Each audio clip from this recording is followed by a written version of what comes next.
Hi everyone, Ruben Miles here, author of The Boy Who Spoke to Stars. I am answering some questions today from James's class at the British Council School in Taipei. Really exciting, they've just been studying the book all the way over in Taiwan, sent me through some questions, so I'm going to give a look at them in a random order and answer them as best I can. So here we go. Oh, I've got a hat. They're all in a hat. That's good, isn't it? Okay, here we go. Question number one. Where did you get the core idea from? So I guess this came from going on camping trips with my friends when I was a kid, and a lot of the time we would have a really busy day, and then at the end of the day when it got dark we would build a nice big campfire and we'd all sit around telling stories to each other under the stars. And one day I just thought, why is it that we need the stars to start telling stories? What is it that's so special about having a fire in front of you, the stars twinkling above, and that just inspires people to start talking? So that was really the start of it, because once I started thinking, why is it the stars? Is it the stars that are causing us to tell stories? That was where the whole idea for The Boy Who Spoke to Stars came from. Okay, question number two. What challenges come with being a writer? Being poor, I guess? No, I think the hardest thing is probably finding the time to sit down and write. It's not something that you can rely on inspiration for at all. I started writing well when I started turning it or looking at writing as a job. So I would come home from my work, because obviously I needed to earn money. I wasn't earning any money out of writing when I first started, and I would set myself a target of 1,000 words a day, and it didn't matter how long that took or how good the writing was, just as long as I did 1,000 words a day, that was my quota. And sometimes it would take an hour, sometimes I would still be writing at 2 o'clock in the morning, knowing that what I was writing was absolutely terrible, but I persisted. And that routine, that rhythm, that was what kind of really helped me, but it was definitely the hardest thing to get into, because first of all I was just sitting around waiting for inspiration, and inspiration is a rare thing, so if you get it, great, very good, but don't rely on it. It's hard work. How do you come up with the characters? Well, I guess in some ways characters start off as a person that is either like me, or like someone I want to be, or like someone that I don't want to be but I'm scared that I could be. It would be a lie to say that they didn't come from within me to begin with, but I know that I've got a good character once they start taking on a life of their own, and the things that I want them to do in the story they kind of weirdly refuse to do when you're writing about them. When they start behaving as they want to behave rather than how I want them to behave, that's when I know I've got a good character. Obviously I take, I take inspiration from the people around me, and funny character traits, they often make an appearance in the stories as well, but on the whole it starts with thinking about a way of being that I'm familiar with or frightened of, and seeing what happens when I expand on that. Okay, why and when did I start writing? Gosh, okay, so the when is pretty easy. I can't remember. I was so young, I just used to write stories all of the time, and I would tell them, and I liked the way people reacted to them. I guess, I don't know why I did that. Why? Because, oh yeah, okay, so I love the idea of entertaining people. I love the idea of entertaining people, but I'm a bit of an introvert. It's like just recording myself now makes me feel a bit uncomfortable, but I'm getting used to it. All of my friends, or a huge amount of my friends, are really creative people. They go and perform and they stand on stage and they make people laugh and they make people cry, and I'm so in awe of that, because I would never be able to do it. I would have absolutely massive fear standing up on stage and talking to people.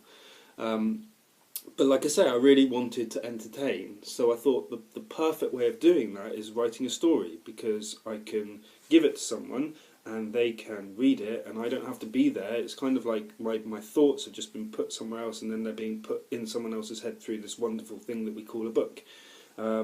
So yeah, I think that's why. I love entertaining, I love the idea of entertaining, but the actual thought of standing up is terrifying. So I found writing to be a good solution to that problem. Okay, what type of book do you write the most?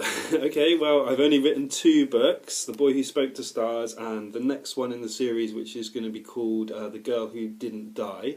They're both young adults, so I guess the book that I write most often is romantic fiction, obviously. No, it's young adults. It's clearly young adults. They're the best ones, in my opinion. And the reason I think they're the best ones is because you can be brave with the themes that you explore. You can be bold with the how creative and fantastical the plot is. And I think that's because young people are just a bit more open to new ideas and new perspectives and new ways of going about things. So yeah, it's always been the genre that I've most enjoyed growing up, and it's the one that I find most enjoyable to write about as well. Any hints for book 2? No hints for book 2. Okay, one hint for book 2. I don't want to spoil it for people who haven't read book 1 yet, though. So, okay, we're going to find out some more about Tenro and where he came from and what his role is in this universe that's been created. We get to know a bit more about, who else can I say? About Dupin as well, about how he created the network that he's responsible for and manages in book 1. And then I guess the last thing I can say is that someone who Casper thought he would never see again makes an appearance. That's all I'm going to say. That's all I'm going to say. Okay, how do you come up with characters? I think that's quite similar to one that we've already had. They start with me, but then they progress until they become a life of their own. What more can I say about that? Yeah, I'm going to just leave it there. I've already said that one, so sorry if that was your question. Yeah, it was a good question, but I think I answered the last one a bit too much. Is that okay? Yeah, okay. Next question. Did you plan to write a trilogy? Yes, absolutely 100% yes. When I first got the idea, I had no idea what I was going to do with it. It was just this thing that was bobbling around in my head. But as it began to take shape, I realised that it was too big to just go into one book. There was too much I wanted to do. So I knew that it was going to be a trilogy very early on, before I started writing the first book, definitely. And I've plotted out the whole thing, so I know where it's heading. The way I like to write is to kind of do all of the big key points in a story, but not really think too much about how to get between the 2 points, so that when I sit down, that's where the creative side of things happen. It's a mystery to me when I sit down how I'm going to get from point A to point B. But yeah, I definitely had those main plot points all sorted out when I started. Do I have another job? What are you trying to say? Yes, I do have another job. I work for local government in Brighton, and local government's job is basically to make sure that all of the parks are nice and kept clean, and the streets are kept clean, and lots of the vulnerable people in the city are looked after. It's basically responsible for running the city and making sure that people stay safe. So it's good to be a part of that. I really enjoy it. I really like the people that I work with. At the moment, I can still find time to write as well. So yeah, it's good. It's good to have different things to be involved in. Okay, last question. How long have I been writing? So similar question to before. I can't really remember when I first started. I do remember having a very inspiring English teacher when I was growing up, who encouraged me and nurtured me and challenged me to kind of push myself and be really creative. So having a fantastic teacher is so important. I'm sure you guys have got experience of that with James, who sounds like a great guy. I think that was the main catalyst for me wanting to be a writer, was having someone who at a very early age saw what I was doing and encouraged it, and didn't kind of put up barriers or tell me no, you can't do it that way. It made such a huge difference. So yeah, enjoy, and don't be frightened to make mistakes, because that's where the creative stuff really starts to happen. Okay, well, I hope you enjoyed the questions. Thank you very much for sending them to me. I really liked answering them.